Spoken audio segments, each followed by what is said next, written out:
Greetings and salutations, everybody. We're back finally Yay. with another. We're actually back with another episode of 3 Men in Anime. Like, what the Holy heck? shit. We'll do this. Yeah, yeah. Well, this time we did not cover something quite so long, as we have in the past. A couple of recent, somewhat recent ones, and we only had like 1 week where we had to take a week off. Yeah. So it all added up to be a bit more timely. So, but we are covering Gav's most recent series selection, The Great Pretender, or is it just Great Pretender? I think it's just Great Pretender. It's just Great Pretender. There's no the. He's great. There's no the in the. There's no the in the title. There is no the. The is the song. Yes. There we go. I'll fix the. Oh god damn it! I hit the wrong button. But while we're getting started, The Great Pretender is well, it's very much. It's a show I've been planning to watch on my own for a while, just have just not gotten around to because it is very much almost scientifically designed for me. I just marked my mic. Sorry about that. Like it's a show about con artists. I'm like, okay, Yeah. I'm down. I enjoy. I'm shows. honestly amazed that you had not seen it before. I was planning on it, and then I got distracted by something shiny, and then I kind of forgot about it for about a year. As you do. Yeah. I feel you there. It came out. I figured I'm gonna wait for it to be done, and have all of it be out before I watch it because I decided that that's how I wanted to handle it. I didn't want to. I knew it was gonna be in Netflix jail for a while. Like they're gonna do half and then chunk and then half, and I wanted to wait for the whole thing to be available because I didn't want to watch half and then sit there going, "Where's the rest of it?" Yeah, that is one thing about this show as well. It might say that it's 2 seasons. It's 1 season. It's one long story. Oh, it you is. need to watch the whole thing. Oh dear absolutely. God! Is it? We were not aware that it was one whole story until the end. Yeah. Yeah. No, not the end. About halfway through the final con. The first dozen episodes or so feel very episodic. Yes, like they are set like it's like a 4 to 5 episode individual stories, Yeah, Yeah. they're like mini arcs kind of Yeah. situation. and they Like old school Doctor Who. right. And while they are in chronological order, and there is a through line from them. There's not a lot. There isn't a ton. Nothing like there's no narrative connection between them really. Beyond it's the same cast and crew, and we're sort of seeing the crew, the rest of the con artist team through the eyes of an ever sort of slightly evolving Makoto, who's the main character. Yeah. Yeah. So yeah, it is an ensemble cast. Before I said it, like Makoto Edamura is the putative main character. Yeah, he's the He- audience he- insert. Yes, Although he is. he Yeah. is, although that is doing a disservice to just call him that. Yeah, yes. He's the very much his character. own character. Yeah, he's the character that basically the entire story revolves around. Asterisk. Asterisk. But he's pivotal to the whole thing. Yes. But to say that it's his story is also kind of not correct. It's very much not correct, actually. I think. I Yeah. mean, it's partially his story. Yeah. It's like about 3 or 4 different characters' story, like the whole Yeah. overarching thing. It's Yeah. Basically, just to say, it's very unfair, but also very difficult to point out who is the main character. yeah. I mean, I'd say there's basically Impressed, I would say Lamont and Edamura share it. yeah. Laurent and Edamura are pretty much the 2 main characters. Abby is very close to being in that category, but Also they're the best character. I can see the argument. Yeah. Of the main characters, I would agree with. Of the big 3, I would agree with you, Eric. Largely, Yeah. she's definitely the most entertaining of the big. I actually no, Laurent's the most entertaining of the big 3. It's just that Yeah. it's just that he has very big punch him in the face energy. I would say He has that's very big face punch. that's the energy. main difference. Abby's the one that you wouldn't want to punch. No, because she kicked my ass. Well, not yeah, but, On top of everything else. on top of that, but aside from that, she's the one that's just like she's involved. But you know what? I don't hate you. Yeah. Laurent but yeah, yes. No, the best character in the show is Shion.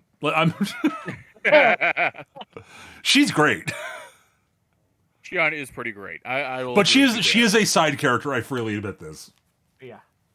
Anywho, so yeah, the show is about a crew of con artists, which is led by Laurent Thierry, who is a French con man. He recruits Makoto Edamura, who is a small-time grifter on the streets of Tokyo. By the way, like, the initial structure, like, boy howdy, the initial structure of this show, of, like, putting together what's going on, had a lot of a feel of, like, the classic con artist stories. Like, there's a lot of this thing in there. There's a lot of hustle in there. Not a lot of leverage, but yeah. Yeah. So basically, Makoto is a small-time con artist, doing quite well overall. And he runs his con on this older woman who, etc. And he eventually tries to pull the wallet switch trick on this French tourist, and finds that he's had his wallet stolen because, that's Laurent Thierry, and Laurent spotted what Makoto was trying to do. Yeah, Laurent is good at his job. Everyone that knows Laurent for more than 5 minutes refers to him as the blonde bastard. Yes. Because well Laurent, as well. Oh yeah, he is a smug, arrogant asshole. And Does not mean he is not also very charming. Oh, but he he's is a smug, arrogant asshole. Oh yeah, he is very charming. The problem is Laurent is, as we said, he is very punchable. He also has, if he was a D&D character, would have max charisma. Oh yeah. And all his points put into every single interaction skill except maybe intimidate. I don't see him intimidating many people. He's the most frustrating kind of bastard, though, because he's full of shit and he's arrogant and everything else. But the worst part about it is generally he's always right. Yes, he's very good at what he does. Yeah. And it turns out he often has better motivations going on behind the curtains than it looks like they are at first. Mm-hmm. But he's still a smug, arrogant bastard, and I want to punch him in the face a lot of the time. Oh, yes. Yeah. So without spoiling anything at this moment, as we go through these arcs that we've mentioned, these different heists that they do, you get a little bit of a dive into the characters of these con artists in the crew, one at a time kind of situation. Mm-hmm. Laurent is left to last for, shall we say, reasons. Yeah. Yeah. Very important ones, honestly. Very important ones. Yeah, it would take... Laurent's backstory tips the hand a bit too much. Yeah. So, Laurent recruits Edamura, who... So, Edamura's backstory, this is very... In a nutshell, his dad was a lawyer, a high-flying, top-notch lawyer, defense attorney, etc. Good, all-around good dude who wasn't home often enough. But it turned out he got in real big trouble because he was a lawyer for a human trafficking ring. It turned out. Yeah. Not quite the saint you thought. No, and this ruined a lot of Makoto's prospects going forward in life because associated with his dad was a really awful person. That sort of thing actually does happen, and it really sucks. Mm-hmm. And so Laurent said, fuck it. If people are going to treat me like scum because my dad was scum, fuck it. I'll be a con artist. I'm really charming and good at talking people out of stuff, so fuck it. Yeah, if everyone wants me to be scum, then I shall be scum. And then he runs into Laurent. And Laurent's like, yes, you have got a lot of raw talent for this sort of thing. How would you like to work for me? Fuck you, no. Why? Well... See, you're a small fish in a small pond that thinks it's a big fish in a small pond. I'm actually a reasonable sized fish in a big pond, and my prey are these gigantically rich assholes who need taking down 12 pigs. How'd you like to help me take this asshole gangster who hooks women on drugs so that he can have his way with them, and ruins a lot of other stuff behind the scenes? How'd you like to help me take him for like $5 million? I bet I can take him for 10. Is literally his response. Yes, basically, yeah. He basically bets it. Yeah, okay, fine. We'll make it a bet. If I can make it so I come out with more money than you do, then you work for me instead. And Laurent's like, bet. Laurent's like, yeah, okay, cool.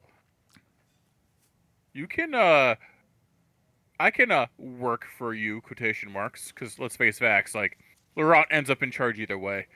It's Oh, a yeah. matter of how much he has to convince Santamora that his idea is Laurent's idea. Yeah.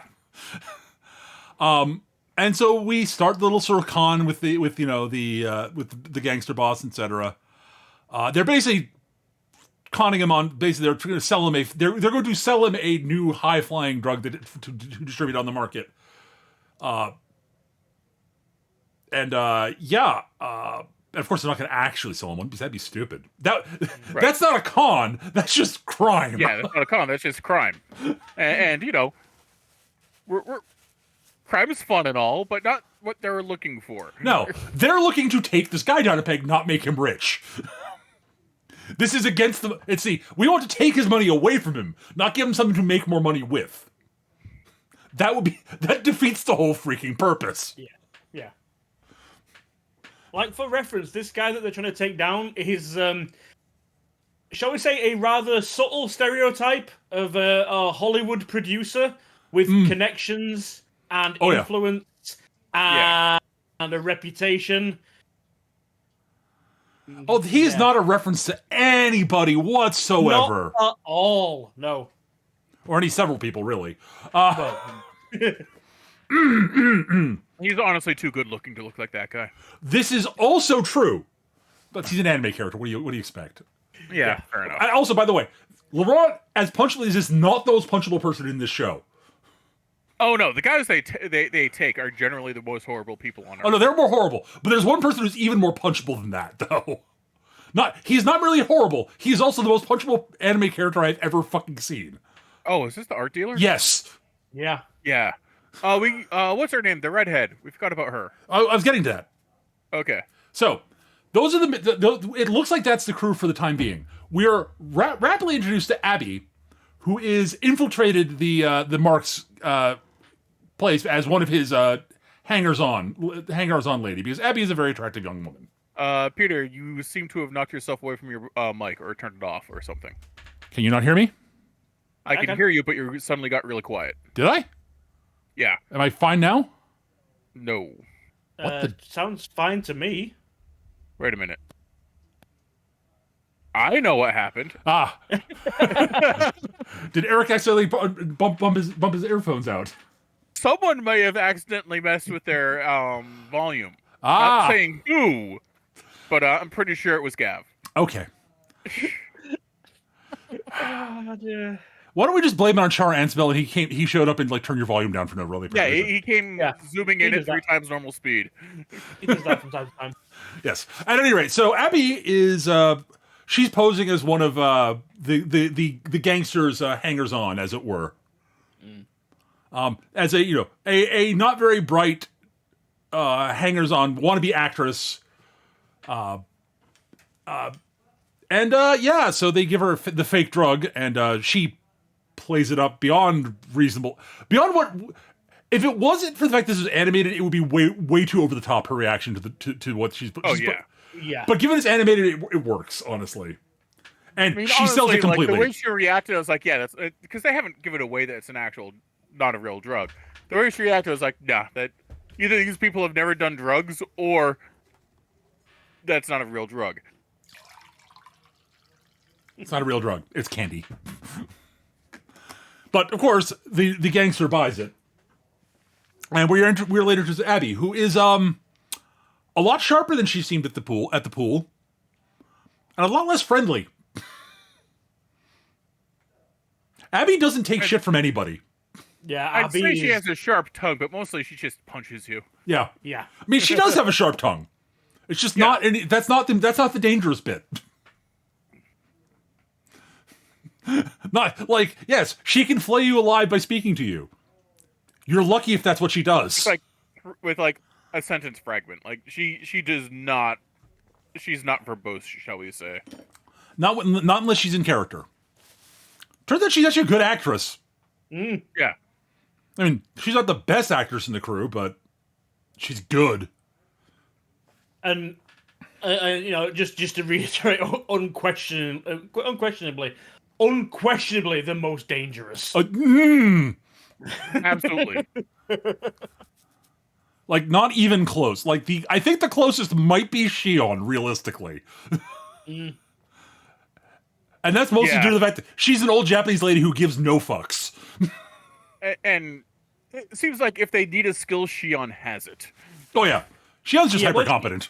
Shion's the all round. She's the fixer. Yeah. She knows people. She has connections. She can get whatever's needed. Right. So the con continues, and eventually it looks like, oh no, the FBI's onto stuff and is going to be horning in and taking over. And there's this, this female FBI agent who's taking over, who's muscled out the corrupt cops and is running things now, and it's all going to be terrible. At the very end, she basically makes a deal with Makoto. I'm wrapping. We're going through this quickly because the first con sets how the show is going to be largely. Yeah. And so she shows up, basically has Makoto brought in, and basically, look, we know you're conning the guy. You get to walk if you set up the rest of your crew. And yes, you guys, we're not gonna let the gangster dude get off clean. I'm here to take him down, but I'm also gonna take out some card artists while I'm at it because duh. Like, if I can take down Laurent Thierry, absolutely, I'm doing that. Yeah. Oh, yeah. We're taking everybody down. You set them up, you walk. Now, if you have watched any con artist series, their alarm bells should be going off now. This happened in The Sting. This happened in Hustle. I'm almost positive it happens at some point in Leverage. It happens all the time. Yes, she's part of the crew. Like, they make a point of telling him it's everybody for yourself. We're not a team. If you screw up, you're out, etc., etc. Fuck up, we'll cut you loose. Yeah. Blah, blah, blah, blah, blah, blah, blah. Yeah, so, it turns out she's actually part of the crew. And basically ends up blackmailing because the target believes she's FBI, ends up blackmailing to paying her $100 million. And he gets arrested anyways. Yeah. Yep. By the actual agent she was posing as. But this is like I said, this is the first hint at the level that Laurent's plans go to. Laurent's plans. When we first started this con, it was 5 million, then escalated to 10 million. The plan all along, the way it played out in the end, ended up for 100 million. Yeah. So yeah, Makoto had no shot, by the way. No. I mean, Laurent was impressed that Makoto had upped the ante to 10 million. He's like, oh, well done. Yeah. All right. Yeah, I'm on board. However, you're not aware of the whole picture. And that's a theme. Like, Edamura is rarely aware of the whole picture. Because Laurent plays things closer to the vest than he probably should as the leader, and especially with Edamura. I mean, probably should. He absolutely plays them closer to the chest than he should. Yes. Especially with Edamura. So, but yes, the FBI, quote, FBI agent is the fourth main member of the crew, Cynthia Moore. Who is a redheaded actress from, I don't know where she's from originally. She's from London. London, yeah. She's from the UK originally. She was an aspiring actress, fell in love with an artist, which we'll get to, who got screwed over by an art dealer. Boy, howdy did he get screwed. Yeah. Yeah. And she decided, well, fuck all this noise. I can use and she eventually, eventually met up with Laurent, and yeah. But yeah, so that's the main part of the crew. There are a couple other hangers on. We mentioned Shion, who is a member of Laurent's original crew, which we find out later. And remember I mentioned the elderly lady that Edamura took at the beginning in the small con? Yeah, that was Shion, and she was playing him to basically see if he was worth recruiting for Laurent. Yeah. Laurent plays a long game. This is a running theme, as we find out, and again, kind of spoilery because you kind of have to. Everything that happens in this show, nothing happens by accident, and from literally day dot that we start watching this show, Edamura's life is basically orchestrated by Laurent is basically like he constantly doing stuff to make like, okay, I'm going to see if we can improve Edamura's skills so we can bring him along because we need him for this final big thing I want to do. We don't know that part of it, but it's very clear that every time Edamura gets to the end of the con, he's like, "Yep, I'm done. I'm going to go be an honest person." Yeah. Because he's Even- decided being a even- crook is not really for him. We even see going into just to skip ahead a little bit, even going into the last con, and he's got himself what he thinks is an interview for a reputable company, Yep. a big time sort of organization. This makeup brand basically that he's seen. You know, he's as he's been making his way back to Japan to restart his life, and then we see him on the plane. We see him getting back to his normal life, doing this, that, and the other, going on the train, and all the rest. And then halfway through the second con, the last con, he basically clicks in his head and he thinks back, and he realizes this company that he's applied to and got this job for. There were people on the plane talking about it. There were posters for it, like directly outside his window for his place where he was living.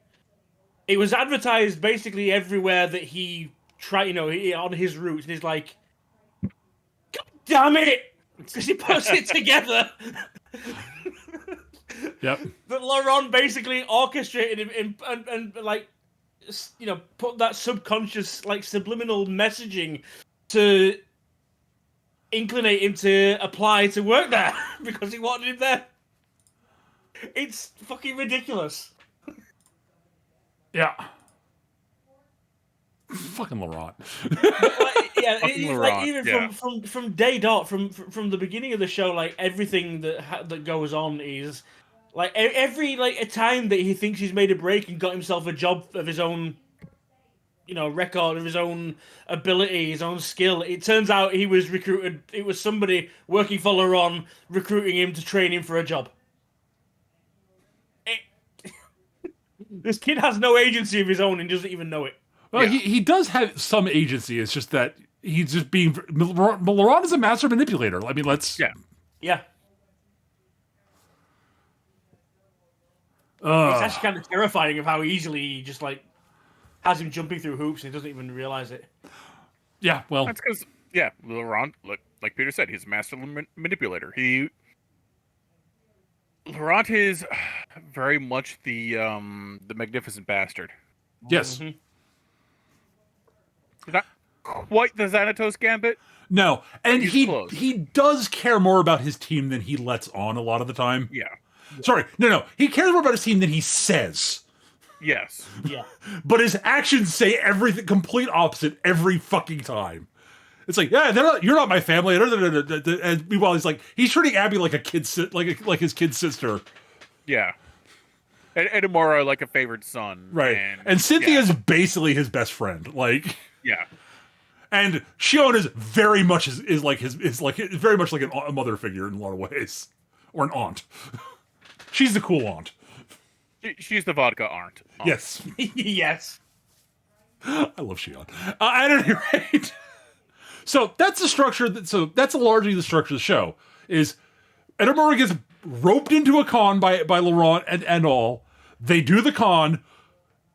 It looks like it's going to go wrong. It doesn't go wrong. They take a lot of money from the bad guys, and Edamura says, "I'm out. I'm gonna go be an honest dude again now." Yeah. Next con. Oh look, Edamura has been roped into a con by Laurent again. Generally because Edamura sucks at going straight. Yes. He's really bad at just doing a normal, everyday mundane job. He lasts a while at most of them, thinking he's doing okay. Yeah. But generally, he's just barely skating the edge of getting fired out of frustration. Well, no, the mechanic's job. The big thing is he's very quick at learning. He is very quick at learning shit. There's no argument. Look, Makoto is very smart. Yes. And is a very quick learner.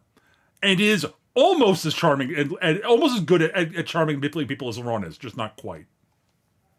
He's got a different angle on being the con art. He's a very good short con artist. Yeah, I was going to say he's much more short con, small picture kind of guy. Yeah. you know, he's very much Danny Blue to Laurent's Mickey Bricks. Yeah. Yeah. Except Laurent is nowhere near as awesome as Mickey Bricks, I'm sorry. And Makoto's more likable than Danny Blue, so... Yeah. But yeah, Makoto's the guy that'll get you looking the wrong way for 5 minutes while the mastermind's plan works in the background kind of situation. Yeah, like, yeah, Makoto is a competent long con artist. Like, don't get us wrong. He's just not a master. He's really good at short-term stuff, though. Also, he's very, as I said, he picks things up real fast. Yeah. It's just that he doesn't have as much depth of knowledge as he thinks he does. But yeah, so the second con is the airplane one, right? Yes. Yeah, so the second con involves basically ripping off a pair of Saudi princes who run an airplane race. That they rig in their own favor. Yeah, the what's the real world equivalent? It's the Red Bull Air Race, I think they Something call like it. that, yeah. Yeah, basically those little single seater props that basically do stunt flying and all that sort of nonsense. But yeah, it's this sub genre of Grand Prix racing kind of situation where, but it's basically rigged. It's everyone's bought in off. the air. Yeah. Yeah. And that's the thing. Like it's everyone's bought off. It's all rigged, and that's why they're gonna fucking nail the guy. Also, it turns out the guy that actually runs it is a misogynist prick. Oh yeah. A Saudi prince is a misogynist prick. The deuce, you say, Eric? I'm just saying, like, he doesn't necessarily have to be a misogynist prick. But he is. Oh no, technically speaking, you're right. It doesn't have to be, but he's patterned after the real deal. His brother honestly seems like a pretty decent guy. Just Well, this is the thing. Like, generally, the cons themselves, again, it's kind of in some situations it's left up to your own interpretation as to how much of this is a genuine reason for this con to happen versus how much of it is just Laurent's plan all along. But the majority of the cons do start out from a place of, actually, no, this guy, fuck this guy kind of situation. Yeah. It's no, they all three of the first three, all four of the cons, the main target are fuck this guy or lady in last place. Like generally, like the first one himself, the first one hadn't done anything directly to anyone. He was just an asshole monster that needed to be taken down. Right. Yeah. He hadn't done anything to anyone we saw on screen. Yes, he treated a whole bunch of young wannabe actresses really badly. Like, got them hooked on drugs, slept with them, and then threw them under the bus. Yeah. Like, the second one we get is basically apparently it's a request from a friend of Laurent. Yep. Who was one of these air racers and supposedly refused to take a dive, and actually started to try to compete and go against the things. And the suspicion that his plane was sabotaged, he crashed and was horribly injured because of it, and paralyzed. Right. So basically, the initial impetus of this con is to find out what happened and get revenge / some sort of financial, security. Again, like, this guy's a terrible person, and we can take a lot of money away from him, so that'd be good. And there's that as well, yeah. But like they try to make sure they're doing the Robin Hood kind of situation. Well, Robin Hood, not so much Robin Hood as, but because it's steal from the rich and give to me.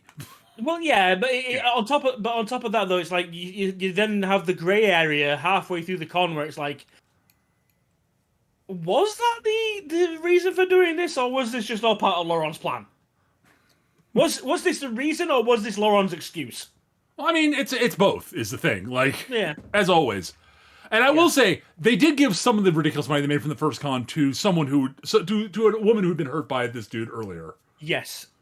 Who admittedly was a friend of Cynthia's, and was how they found out about the whole, basically how they got their in, so. Yes. That's the other thing, yeah, with this one, they do it at the end of the con rather than the beginning of the con, yeah. Yep. The first one, that's it. the third con, basically they nail the art dealer that screwed over Cynthia's boyfriend and ruined everything. Yeah. That guy's the real piece of shit. Oh my god, he is probably the least destructive monster of all the targets, but he is probably the biggest asshole. Yes. He's such a petty little fuck. Yeah, no, don't get me wrong. He is terrible. He is a monster. Yeah. He's just not quite on the like destructive level. But He's he a might. slimy little He's not weasel. like. He's not like fucking like selling kids to perverts or like hooking people on drugs or like any other horrible Or thing. or sabotaging some airplane to try to kill them type thing. Yeah, he's just a petty little Selfish, shit arrogant pumped up on prick. his own bullshit. Yeah. Who's trying to make who's basically trying to get rich by manipulating the art world. And fair play in some ways. I but, mean, art dealer, but well, yes, actually, you're right. But more so than usual. But this is the main example of what I was mentioning a moment ago, though, about where did this con actually come from? This is the one that feels least like it was part of Laurent's plans. yeah. Because it really feels it feels very much like this is a favor to Cynthia. It does, but then there is enough hints in the conversations for me that like Laurent kind of knew that painting would the whole premise to it is that Edamura is staying at a small inn in France while he's with them. And it's run by an old man and his daughter who are struggling financially. And the only thing they have of any value, they get to the point where they're on about shutting the place down, and the only thing they have of any value is this one nice painting they've got, which they were given as payment for food because the guy who couldn't afford to eat, and he offered this painting instead. And it's through conversations between like him and sorry, I've forgotten her name now. And Cynthia and Laurent, they start discussing its potential value. And Edamura decides that he's that he doesn't want these people to have to sell their hotel and restaurant. So he says, "Look, give me this painting. I will go and sell it for I think it's like 250,000 euros. Huge amount of money, fairly sizable amount of money. Yeah, let me take that. I will sell it for you, and I will get you 250,000 for that painting." And that's where it all kicks off from there, because when while he's trying to sell that painting, they do this whole elaborate little mini con where they essentially take over an art gallery. Mm-hmm. And the only reason that Makoto knows about this potential is because he was working in a sushi restaurant in France when this arrogant twat of an Englishman walks in,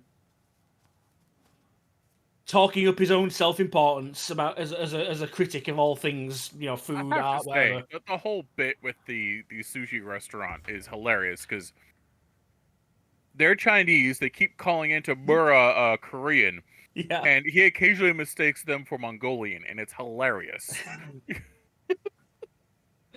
And then, so you've got this seed is planted, and then later on, bumps into the same guy again in a restaurant, and he's talking loudly on the phone, talking about how he's going to bring a gift back for someone.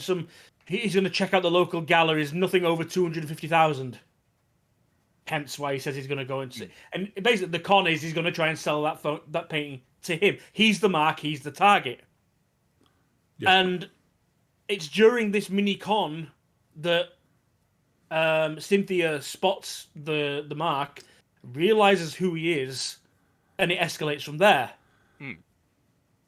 For me, there are way too many little footprints there that have got Laurent's... I will say it is possible. I will agree with you. It's got his fingerprints all over it. It is possible. I don't know. I think he noticed the painting was worth more than anyone thought, I don't think he knew about Cynthia's That was the sort of thing it really felt corner like something there. Cynthia came pretty close to the vest, honestly. yeah. Like, I think Laurent's like, yeah, we could probably con this guy out of a bunch of money. That'd be cool. Wait, this is personal for Cynthia? Well, I'm all in then. Oh well then I guess we're just gonna burn him to the ground. Okay. Yeah. Oh, this guy screwed over you and your boyfriend? Oh, no. He doesn't walk out of this with any money. We're bankrupting this asshole. We're not a family or friends, though. No. No, Not at all. That's bullshit. But Grr. No. This is very much Ron going, my best friend got screwed by this guy. He burns. Yeah. But yeah, this is what this show does. It kind of lures you into looking under, Oh, absolutely. looking for all Absolutely. the Absolutely. things, even if they're not there. Right. You're like, wait. Yeah, no. Well, yeah. So we get to the final con. Makoto hooks up with this company, and it's not just shady. It turns out he doesn't think it's shady.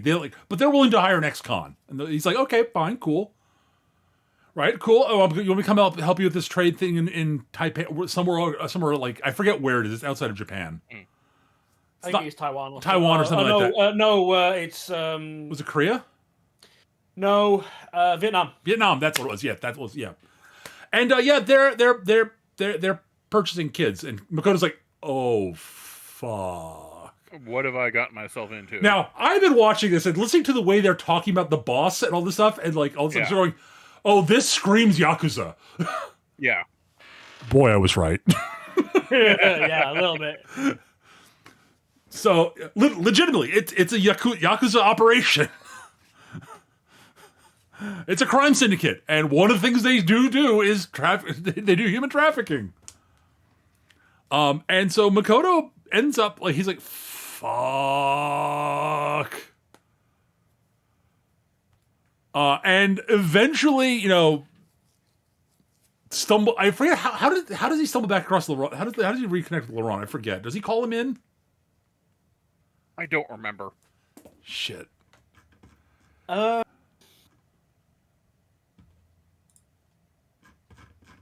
think he does. Yeah, I think he. Yeah, does I call think him he in. He's basically goes, okay. I found out about. That's the one I mentioned earlier. Halfway through, he realizes that. Yeah, oh yeah. He realizes that Oh, Laurent yeah. set him up, and he's like, okay, fuck it. Laurent, Yeah. I know you set me up for this, but we got it. I hate you for this. I want to punch you in the face. However, there are a bunch of kids who need saving. I am morally obligated to destroy these fuckers. Yes. I know you manipulated me. I know you put the idea in my head to apply for this job. How do we take him down? So what's the con? Because I'm in. I just bought a bunch of kids from Vietnam. How are we burning these fuckers down? Yeah. Yeah. Because we're burning these fuckers down, right? Because you didn't set me up for this for not burning these fuckers to the ground. Right. And Laura's like, no, you're right. No. They get set on fire. We're taking them for a little fuck ton of money, and we're saving the kids too, right? Lots of money. Yes. So yeah, about halfway through the con, though, towards the end when we start getting into the sort of when the sort of twist happens and things look like it's going bad, we flash back to a while ago, before any of this series happened, and we see Laurent's origin story as a con artist. Laurent has always been a stupidly brilliant person, turns out. His mom ran a nice little cafe, and he wanted to become a diplomat so that, he could make a lot of money and make sure she never had to work a day again in her life. And then he was like multilingual by like 10 or something. Yeah. Stupid like that. Yeah. It's like, yeah. He's got a real gift for languages, it turns out. Like, holy shit.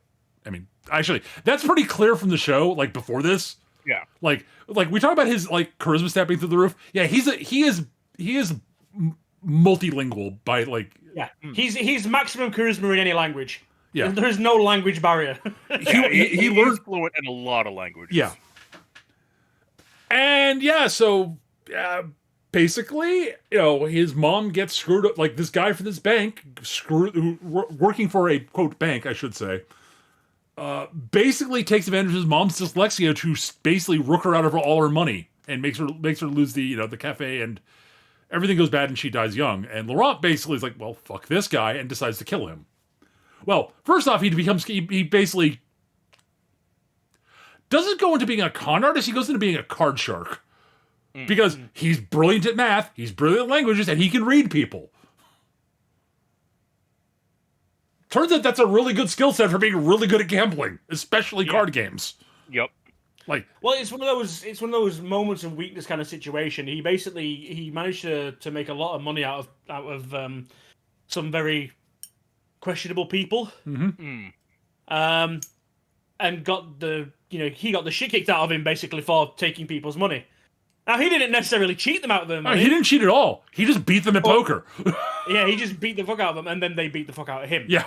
And when he woke up, he saw the dude that screwed his mom. He recognized his voice. Yeah, he was living his high life, talking about underhanded deeds and living off other people's money. And in a moment of madness, decided to take out his knife and go deal with him. Yeah, he goes and gets a knife and goes to murder him. Yeah. And accidentally stabs this young woman, who's apparently this guy's paramour. Turns out she kind of set things up here. Like, she knew that there's something going on between Laurent and this guy, because she saw Laurent and it's like, oh, he looks pissed. Oh, I can use this. Because it turns out she was a con artist. Dorothy's the name, if I remember correctly. Yep, Dorothy. And she basically she basically ropes Laurent into her crew, which is her, Xion, and Edamura's dad. Who is Oz, the wizard. He's the big schemer. He's the big schemer planner who comes up with insane plans that end up working despite the fact they seem completely bonkers. And so they run a lot of cons and are very successful, and Laurent falls in love with Dorothy. And she very much is like, no, we can't be friends or lovers. And oh fuck, I have fallen in love with you, haven't I? Shit. And Laurent's like, okay, look, we've made, how much money have we made? I have no idea. Right. We're gonna slip up and get killed one of these days. Like, we can't be perfect all the time. And Dorothy's like, but I like doing this. It's fun. Okay, how about this? One last huge score to go out on a gigantic high note. Because the previous job came really close to screwing up, and Dorothy nearly got killed. Right. And Laurent's like, yeah, I nearly had a heart attack because of that, so can we not? We don't need the money. And, there's only so long we can keep doing this without dying. And we keep taking bigger and bigger risks. The thing I think that Laurent, I think he understands but won't admit is that Dorothy's not in it for the money. Oh no, she's in it for the thrill. Yeah. The money is how she keeps score. Yeah. She's doing it to burn these fuckers to the ground because they're assholes and need to be burned to the ground. Yeah. It's a game. It's a game where she's screwing over bad people. Yeah, for her the game is the point. She's not bothered about the money. She doesn't want to retire and live the high life. It's the con is the thing. That's all she's bothered about. I may have played a character in a Star Wars game who's a lot similar to that in a lot of ways. Yeah, I know what you're talking about. No, he wasn't a con artist. He was a smuggler, but still. Yeah. I think my favorite moment from that campaign literally was when Will's character decided to try to motivate me to do something I didn't want to do by saying, "But you'll get a lot of money." I'm like, dude, that's not what this is about. It's never been about the money. That's just how I keep score. Like, what? Yeah, Dorothy is Zinch, basically. But she agrees, yeah, we'll do one last con. How about that? And Laurent's like, because she does genuinely care about Laurent. Yeah. And she also is aware that, yeah, I nearly died then. I don't want to give this up, but Laurent, damn his eyes, is actually right. He has a point. Fuck. Laurent's right. Fuck! The words that no one wants to ever say. Laurent is right. The problem is, you have to say it a lot. Because he usually is. At any rate, needless to say, the Khan looks. They're basically trying to pawn off someone as a fake princess so they can have her bought and sold by a human trafficking ring. But it's a Chinese one that is totally not a subsidiary of this giant Yakuza trafficking ring. No, not at all. There's no link there whatsoever. And it doesn't. It goes really well up until the point where it goes really badly. Up until it goes south real bad. Yeah. Which is just down to one spot of incredibly bad luck. Yes. Yep. Like, it's literally just a headline in a newspaper that we had no way. There's no way we could know that was coming. Yeah. They passed Dorothy off as a Ethiopian princess. An Ethiopian princess, like but like specifically like 8th in line to the throne or something like that. Yeah. And it's like who's basically disappeared off the grid entirely. Yeah. Nope, she's actually just shown back up out of nowhere all of a sudden. Yeah, it's like the 8th in line to the Ethiopian throne, princess whatever her name, attends a gala ball in somewhere else, and they're like, oh shit. oh shit. Yeah. Yep. Like no, like the sort of situation that even the best could not plan for. No. Like how does that, that specific, how does that happen? Yeah. So and Laurent had been posing as basically had gotten himself, his in was he was their translator, the Chinese guy's translators. Because he's multilingual. Yeah. And he also managed to ingratiate himself into them because the boss has a thing for shogi, is it? Mahjong. Mahjong. And Laurent is really good at games. Yes. Mahjong, which is not at all a game of chance where you have to bluff and bet and read people. Nope, not at all. Oh Nope. Wait. Oh wait, that's exactly what it is, and Laurent is really good at that sort of shit. But yeah, so it goes really badly. Dorothy ends up shot and kicked into the ocean and dies. Asterisk. No, I don't. That Coda's not real. She died. Yeah. And it looks like Oz gets arrested for human trafficking, which, again, was part of his plan to basically say, yeah, this is my contingency plan in case everything goes to shit. Everything's gone to shit. I'm made. Time to get busted. Yeah, I can either go to prison or I can get killed by the Yakuza. Yep, time to go to prison. This will also not only keep me alive, but it'll also make sure that none of this blows back on my kid and my wife. Yeah. And Laurent, if I take the fall, it adds to my legitimacy. Shion blows her car up and had a body double put in it. Yeah. Because that's Shion for you in a nutshell. Yeah. I love Shion. She's great. And none of this blows back on Laurent because of the position he had. He's like, well, okay, well, this all sucks. Hey, buddy, pal. Yeah, it turns out my mom's really not doing well. I'm going to go back to France for a while, if that's okay. She hadn't died yet. She was just in the hospital. I forgot. That's why I misremembered that. Yeah. And, like, his Chinese triad dude's like, yeah, no, dude, no, family's everything, dude. Yeah. Go. Well, I'll see you I'll see you whenever I see you next. And then fast forward a whole bunch of years, and Laurent walks into that hotel after things have gone down badly in the current con to basically take up his position as the translator for this guy again. Because his other translator, the wizard Oz, this name should be familiar, has defected. Makoto, who has ingratiated himself in with the Yakuza boss lady, and is now acting as her translator,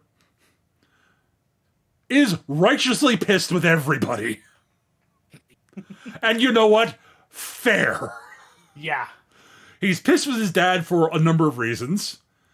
Mostly because he doesn't know his dad's motivations for everything that's going on, and thinks he's complete scum. And thinks he betrayed him and killed off Abby and brain blanking on name, also Cynthia. Cynthia, yeah. He's pissed with Laurent for being a complete asshole. Fair. And the only person who's showing him any sort of care is the Yakuza boss lady, which he's not buying. He acts like he's buying it because he's very good at this. Yeah. But he's not that stupid. He's not that easily manipulated by that. He's had someone better at manipulating him than her doing that. But the weird thing is, like, in this same moment, you see a conversation between the rest of the crew.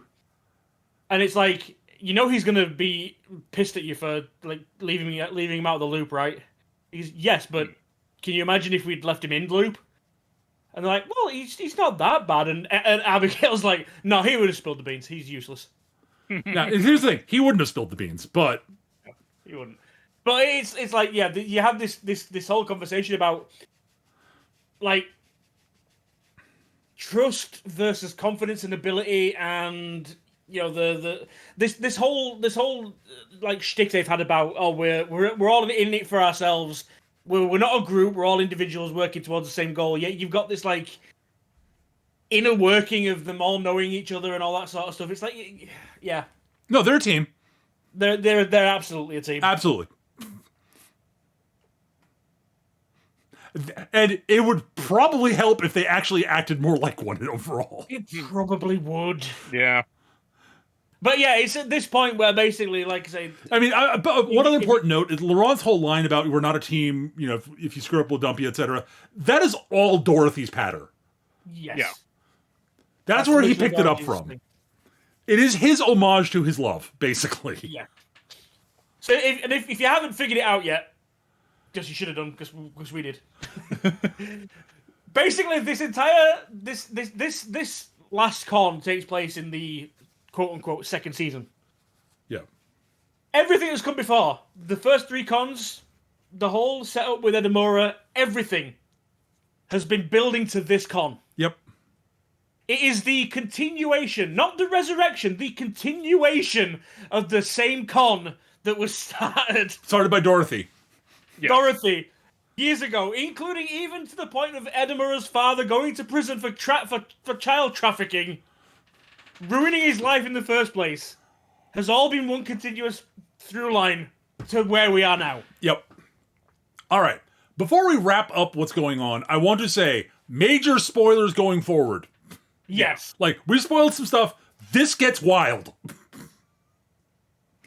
Okay? So if you care about the last couple episodes and want to go into that unspoiled, tap out now. That's all I want to say. Yeah. Because adding to what I just said there, this whole through line is like I say, it was the plan, it was the big long con. For everyone except Edamura. Yep. He was always never told the story, never told the truth. And this is an issue. Yes. Now, before we go further, also, if you're wondering, before we go to the major spoiler territories, if you're wondering if we recommend this show, if you have not figured it out by now, yes, we do. Yes. It's a good show. It's a good show. It's gorgeous. The animation's gorgeous. It could have been great, and we'll get to that. But it's go watch it on good. your own now. Come back later if you want to hear our final thoughts on it. But overall, thumbs up. All right? Good. Okay. So the last two episodes. Edamura is righteously pissed, as we said, and has decided, you know what? Fuck everybody. I'm burning this whole fucking thing to the fucking ground. Both sides. Everybody. And yeah. It's like, now, it turns out it's not quite as to the ground as it looks like at first, but he's very much making contingency. He's making plans without filling in anybody else, because of course he is. They don't trust him either. They don't trust him, so he doesn't trust them. This almost screws everything up. Like, legitimately, if certain honestly kind of ass-plea things didn't happen, the plan really should have just completely fallen apart here, honestly. But so, big confrontation where the whole deal where they're basically bilking both sides. So the long and short of it is, there's the Chinese group who are under the Japanese group have been trying to work themselves free from Japanese control. And neither side speaks the other side's language, basically. So none of the Japanese crew really speak Chinese. None of the Chinese crew speak Japanese. They rely on translators. And now they have each side has a translator who is, in theory, in on the con. Mm-hmm. And the plan is basically, we want to get X out of them, and in order to do it, we have to give them basically 1 billion yen.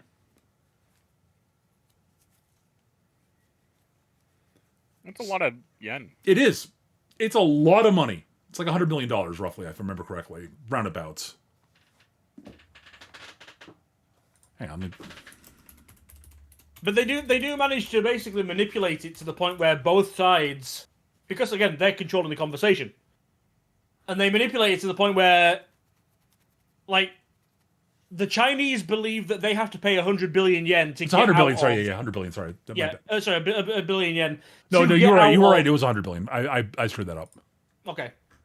But basically, they need to pay 100 billion to get out of Japanese control. But then at the same time, they've also managed to convince the Japanese that if the Japanese pay them 100 billion, they can buy out their entire...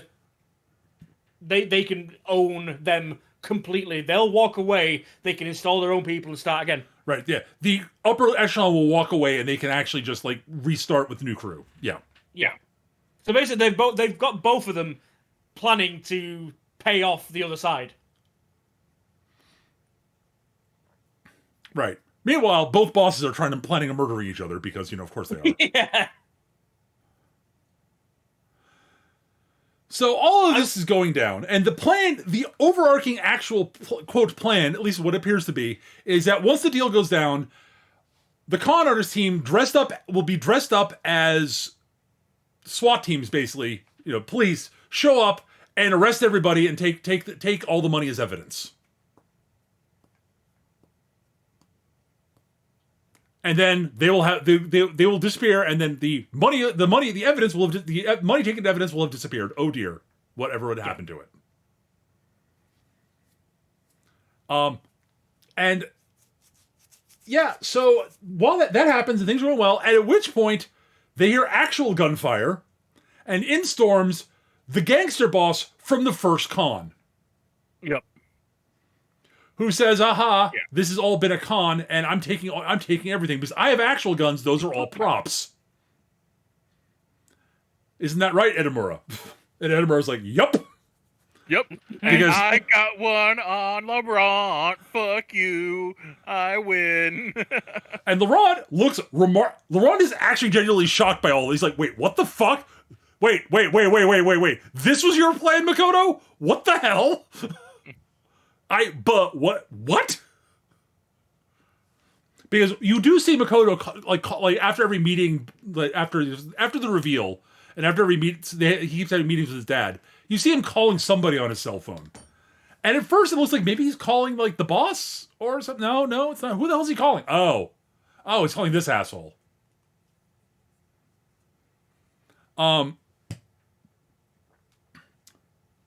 So, he basically sort of stands there and like all the Yakuza and Triad guys scamper out of the room and before the gunfight, because basically, a fight starts basically. Laurent and Edamura's dad are both acting like they're completely pissed at Edamura and try to basically... Edamura grabs the... So the director, the director of the Yakuza she had a sword installed in her chair, which Edamura grabs and basically, threatens his dad with because he's pissed off, and sort of pokes him in the chest with it. Laurent takes away from him and slashes Edamura in big spray of what looks like blood. There were blood packs. You gave it away. What looks like? Oh, we're spoiling the ending now, anyways. It doesn't. Yeah. Basically, it looks like he murdered him, and they fall out, etc. And Laurent, if Edamura did betray him, that makes sense. And blah blah blah blah blah. So they stand up, the elevator's not working. What's going on? They come back in, and the room's empty. Money's gone. The gangster's gone. His people are gone. The cops are gone. Edamura's body's gone. What the fuck's going on? Makoto's direct superior, Like, wait, there's a weird lever on the wall here behind where the painting was, ma'am. And she's like, the director, who is, come to think of Makoto kind of as a second son, because her other son, something bad happened to him. I forget what it was. Not important. Well, he just left. Oh, he left. Just Yeah. left because he was like, I don't didn't want to wanna be a be- fucking Yakuza. yeah. Yeah, that's right. Yeah, he was like, no, fuck that, mom. No. So yeah, so they pull the lever, and giant elevator goes down, and it turns out they're in a fake building on a deserted island. And this is where things get weird. This is where we all went, wait, what the fuck? Yeah. This is the point of no return. This is where the show is brilliant up to this point. Yeah. And then it kinda goes over the edge. Yeah, so they've stranded the Yakuza and the Triad dudes on a deserted island in the middle of nowhere. Seemingly forever? They left them supplies. Yeah. Um, Using a 10-story tall building that they had there for this exact purpose, which collapsed the second they were done with it. yeah. Yeah. And then it turns out that the gangster dude, the Saudi prince, and the art dealer were all in on this with Metamura for some reason, and they all knew each other, and they're partying with on the boat, and what? Yeah. Yeah. Yeah, the show kind of falls apart at the end, and why are we working with these people? Why do they get sort of a even remotely redeeming moment? And but what? Why is the Saudi dude and the art dealer here at all? Yeah. Yeah, that's what pissed me off, because we reasoned that, the gangster, sure, you can argue that he was offered an opportunity to get his own back on Laurent. So yeah, and make a lot of money in the process. he gets to And he gets to scare the crap out of Laurent, make a bunch of money, and be made whole. Okay. Make his money back that they got, no harm, no foul kind of situation. He didn't go to prison. He managed to get away from that. And he could even end up coming out with more money than he went in with. Fine, whatever. Criminal underworld, whatever. Why the fuck the prince and the art dealer were there when they legitimately say, no, I have no interest in doing this? Yeah. They're there to watch. Also, like, I mean, they're there because the animators liked drawing them. No, they're there because they're characters the writers and animators liked, and they wanted to bring them back, and I get that. Yeah. But they serve no purpose in the story. No, it really. It's not even that it's not just the fact that it's pointless to have them there. It's also the fact that you're basically saying that they got zero consequences for anything they did. Yeah. Because they're there. Yeah. With they're money. All the Partying. money. Yep. Money, women, everything around them. So No. what's the fucking point? Yeah. They weren't the big target, therefore they are smaller fish, so they don't matter. It's like, I don't think that's what the writers meant to have happen, is the thing. Like, I'm 100%. I don't think the writers really thought about the message that is sent by bringing those marks back into the thing on the side of our heroes. Yeah, If they you didn't wanted think to- too deeply into it, is the thing. Like, Yeah. if you wanted to bring them back, you could have done that and burned them alongside everything else as well. Yeah. Logically, the way I thought about it, on the night we finished it, I was thinking about it. It's like, logically, okay, you've established that just this first guy, not even including the other two, they have literally no sense, no purpose, no reason to be there at all. Yep.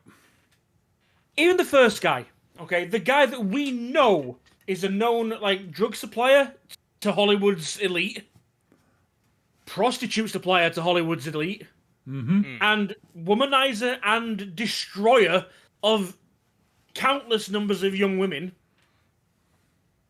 who's been to prison for similar sort of charges, lesser charges, and gotten away with things. And even when the team took him down for 100 million, red-handed as the head of a drug ring, he managed to escape punishment. Yeah. He managed to escape prison. Yep. So if you want to bring him back and tie him into a child trafficking ring at the same time. Take him down. Yeah, like legitimately, if we're playing to the way that Laurent and the crew has been portrayed, the rest of the series, like roping him in to be burned to the ground, like, oh, he got off scot-free? No. Yeah. He burns again. Yeah. That makes so much more sense. It's like, but no, like having him be buddy Yeah, and paid off and rewarded. Yeah.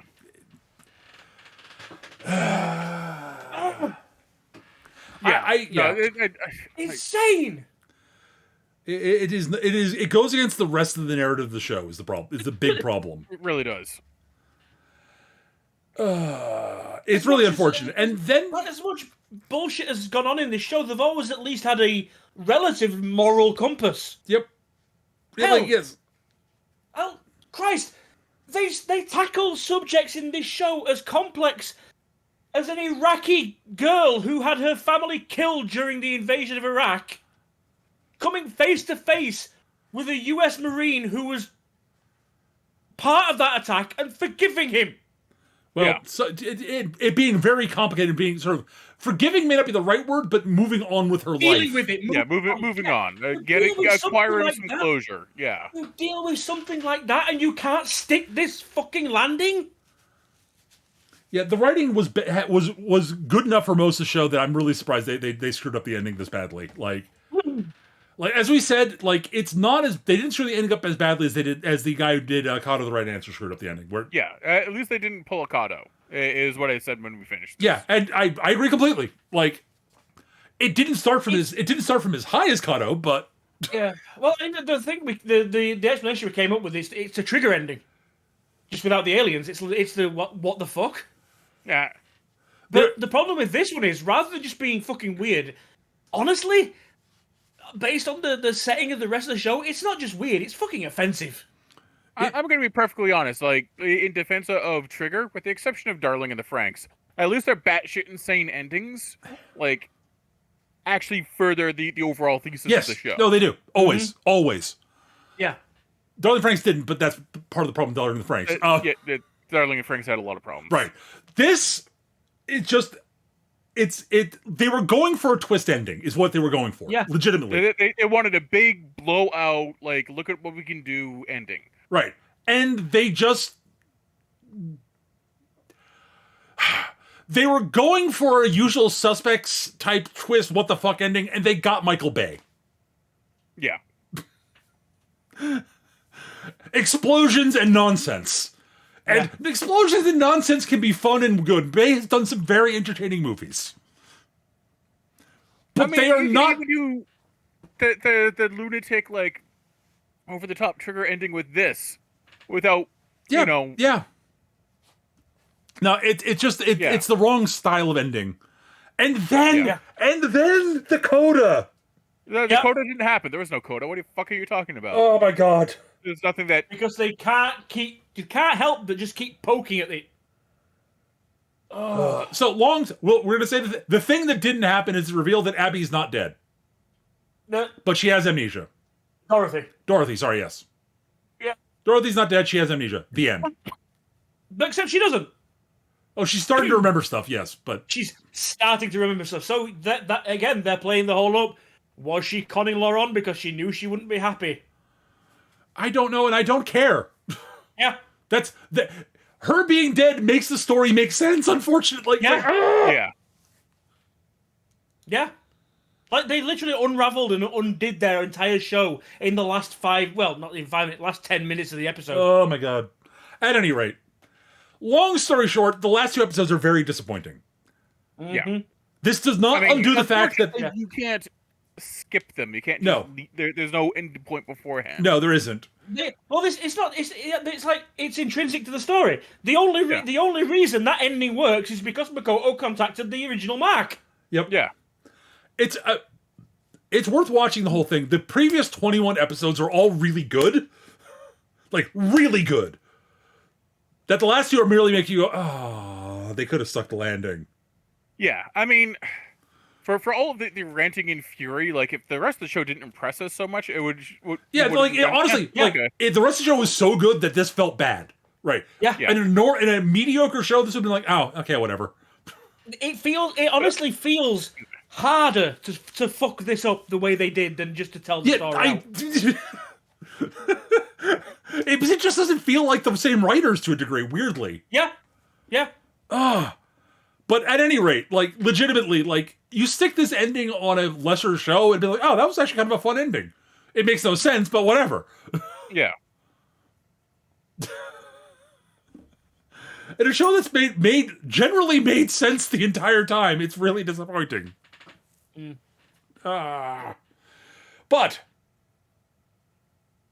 I guess, I mean, outside of the story and the characters are all great. Like, Yes. I like it's gorgeous. It is really pretty. Like the stylization, the way they do the backgrounds, God. like the animation in general, was very, very The good. color palette choices of the backgrounds. Oh yes. I mean, you said it a few times, Eric. You know, every shot's a work of art. It's just like, everything's a painting here. yeah. I mean, literally, like the backgrounds are literally like these really interesting pseudo abstract paintings. Yeah, it's and it's well animated. And oh my god, the score! Yes. Yeah, the score is pretty good. The score is also custom made for Peter. Yes, this show is designed for me, except for the ending. The jazz opening. Oh my god, so good. The themes throughout the show, and then every episode is capped off by Freddie fucking Mercury Singing The Great Pretender. It's like, fuck. And like that recording of him singing The Great Pretender is fucking gold. Yes. Like, oh my god, it is legitimately probably the best performance of that song I've ever heard. Oh. Yeah, I also love the fact that when we got to the end of Laurent's flashback, we're all like, fuck, the end theme makes even more sense now. Shit.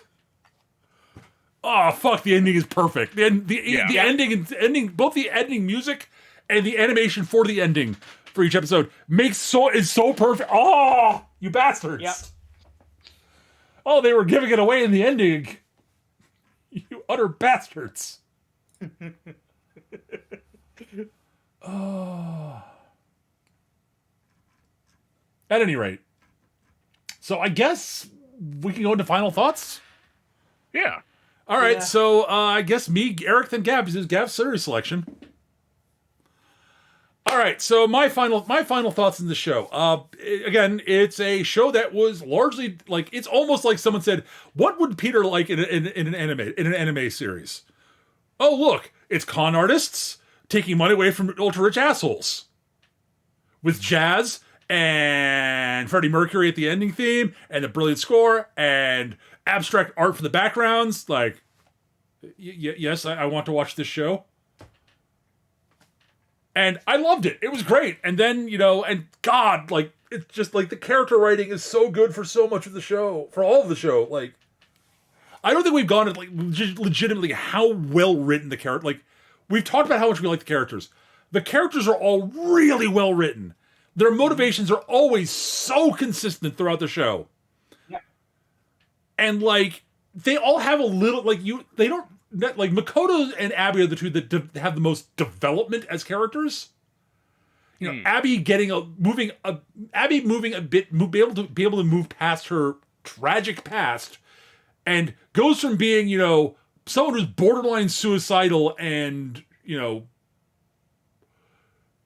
basically disliking wanting to burn the universe to the ground, basically, to someone who is abrasive and generally angry and wanting to burn most of the universe to the ground, and will never actually say outright that there are people she's fond of, but there are people she's fond of. Yeah. She'll never say it though. We get a little an outro with them all, of where after it's all finished and broken up, and although she hasn't gone quite as gung ho as like everyone else, it shows that she's out there like living. She's doing stuff. She's exploring. Yeah, she's mountain climbing. Yeah, like, it might seem something very simple, but she's doing something for her own enjoyment. Right. Yeah. And her little bit ends with her taking a selfie at the top of the mountain of her flipping the camera off and sending it to Makoto, Yeah. which is perfect. Yeah, that's pretty much like she and Makoto's relationship. I am flipping you off. This means I love you. You are my best friend. Fuck you. Yes. Fuck you, and I'll see you tomorrow. Yeah. They are very much besties by the end. And it's not a romantic thing at all. No, there's no hint of even or any kind of romantic chemistry. It is very much, you can tell, like, yeah, they both think, yep, they're good looking, whatever. That's not what's going on here. We work well together and we're friends. Done. But yeah, like, I just absolutely love the fuck you, buddy. It's great. Makoto, like, he actually grows as a person, and boy, howdy, he is getting to the point where he's just basically, yeah, no, he's picked up some of Abby's. Yeah, I'm just not gonna take people's shit anymore. Fuck you, Laurent, you asshole. But yeah, he got his moment of he actually surprised Laurent once. Laurent did not see that coming.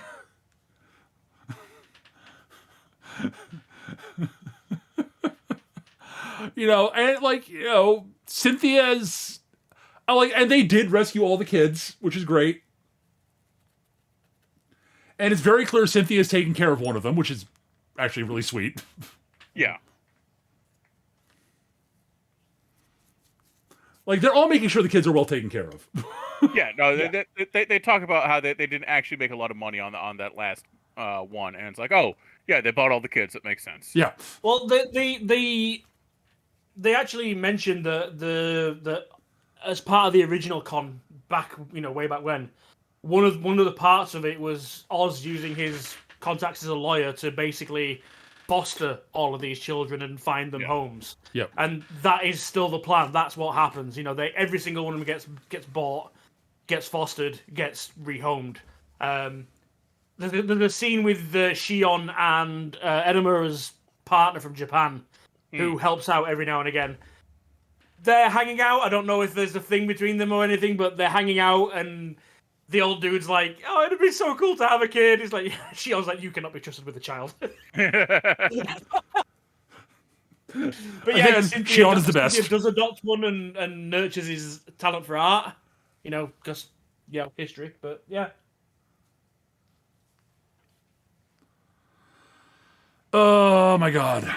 So yeah, that's my final thoughts are, I love the show. I had a lot of fun. The final episodes annoyed the crap out of me, but the rest of the show made up for it, so I still recommend it highly.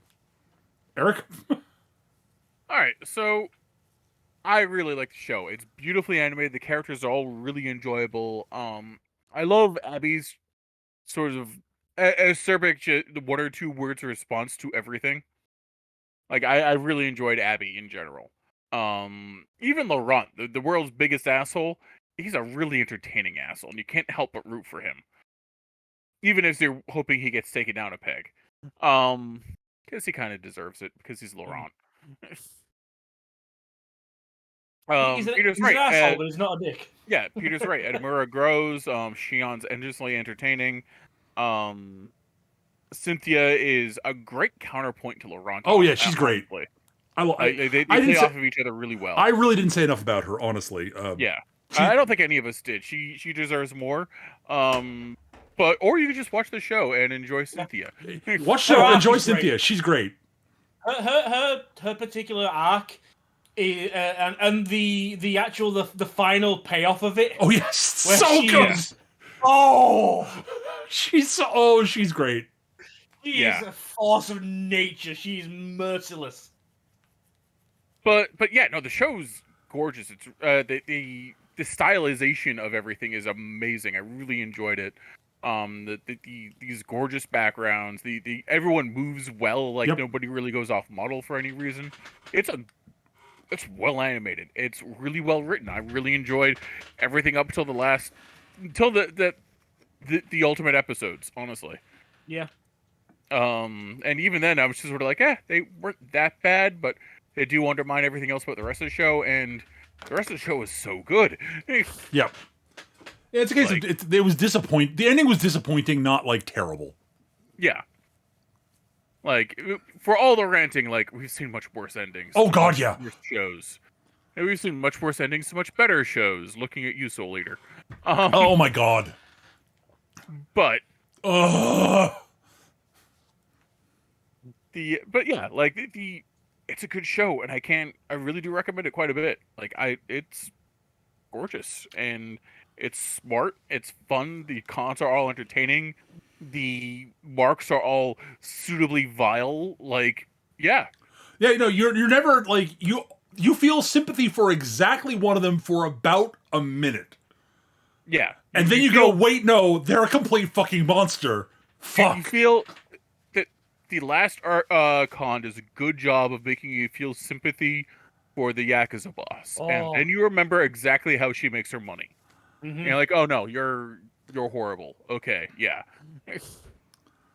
Yeah, it's literally a case of they do it, and there's a reason they do it. It's there to point out her personal magnetism and charisma and how good she is at manipulating people. Yeah. And to like and to plant the seed of doubt about where Edamura's Well, his- loyalty is. yes, it serves that. Yeah, absolutely. But yeah, no, 2 thumbs up. I recommend. Go Yep. watch. Gav, your final thoughts. I mean, it's already been summed up, but yeah, that's it's those little things that we've not really been talking about, just because there's so much in this show. Like we say every time, if we went beat for beat, there'd be no point watching it, and this is definitely worth watching. Like again, what Eric just said, that they do draw you in. This is the thing that bugs me with it. It's like the writing is so clever that you do at certain points start to feel sorry for the boss of a Yakuza child trafficking ring. Mm-hmm. As she's acting as a mother Yeah. and a middle-aged woman with a young man that reminds her of her son. And you start to empathize with her, and then, like Eric says, do you remember how she makes her money? And like this is the issue. It's like it draws you in so well.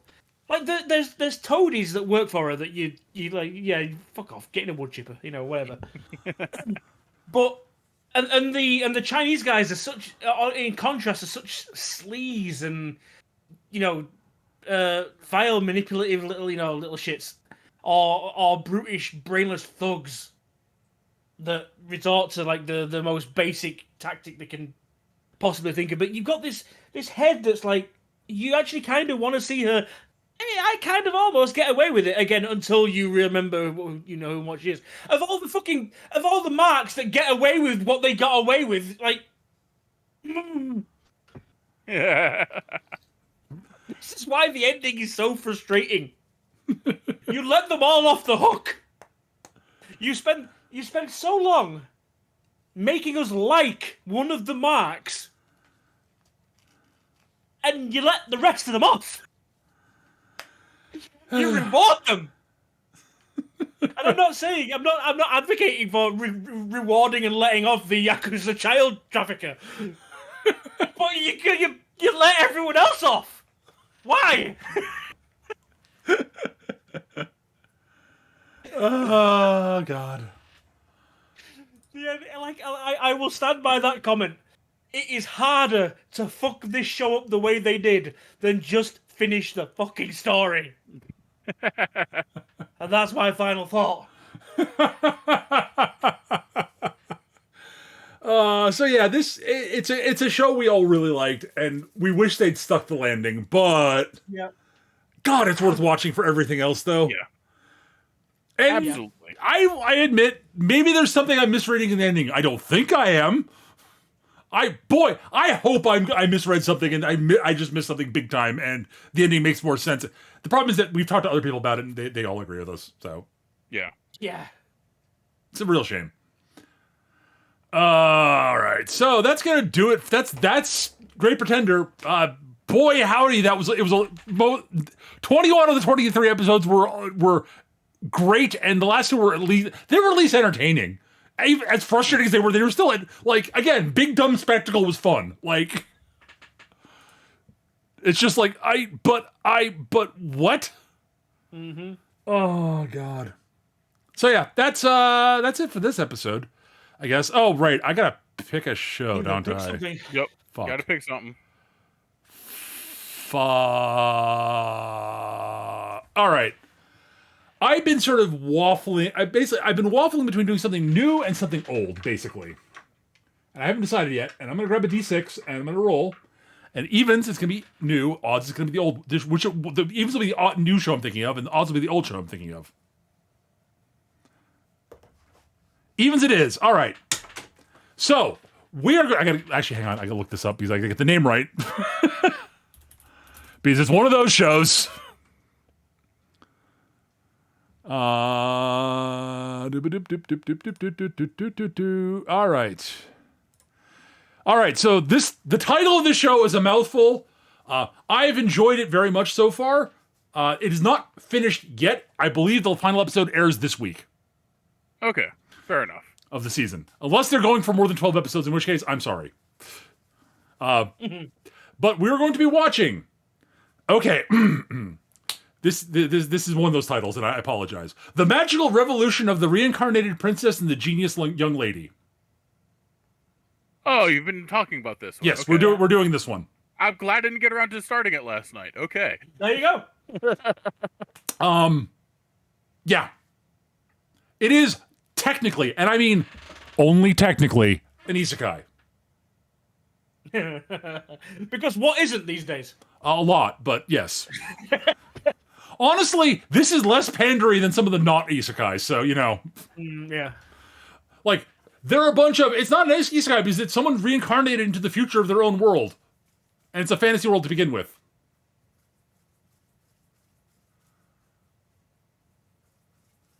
Sure. But anyways, Okay. it's a fantasy... it is at writ, basically. It's a fantasy series.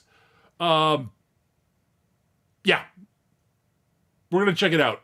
And that's it for this episode, guys. Thank you so very much for watching. We hope you enjoyed listening. If you're listening to us on YouTube, hi, YouTube. Hello. Hi, YouTube. We'll be back on YouTube in probably less than a month, maybe. 6 to 8 months. God, I hope it's gonna be less than that. I think this season is only 12 episodes, so fingers crossed. Thank you for watching, everybody. We will see you in the next episode. Take care. Have a great night. Bye-bye. Bye. Bye.